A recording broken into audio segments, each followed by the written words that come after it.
Hello. Ayun guys, magbibigay lang tayo ng konting review kay Yamaha MG-04BT. Dumating na siya kahapon. And na ito yung box niya. Ito siya. Ito guys, yung box. May kasama lang siyang adapter, saka yan, styro. Yan.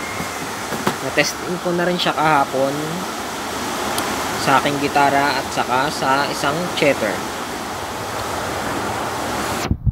Ayun guys, ito 4 channel. Dito natin kinokonek ang microphone, mic natin.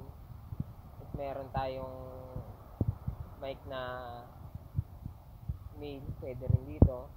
And ito yung mga button nya.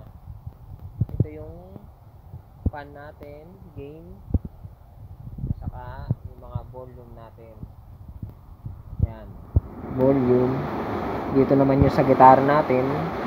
Dito yung sa jack din ng gitara natin. Yan, ito rin yung volume nya. Ito 3 and 4. And 3 and 4 is yung para sa USB naman. Gumana din yung Bluetooth nya, na-try ko din. And ito yung main volume nya. Yan, ito naman yung sa phone. Kailangan natin saksakan ng phone. Ito yung volume ng phone nya. Yan siya. Ayun, bali ako ginamit ko siya sa laptop. Yung phone nya diretso, nag-live ako. And yung cheater, yung speaker nga natin, siya yung monitor ko kung malakas or mahina yung kalalabasan niya. Ayun, meron siyang plus 48 volts. Gagamitin lang natin siya, hindi natin siya gagamitin kung maglalag tayo kasi makakasira siya. Ayan, boto natin. Okay naman siya sa halagang 1650 lang. Ayan, medyo mabilis na magdala mag-deliver si Lazada. Halos mga 4 days lang.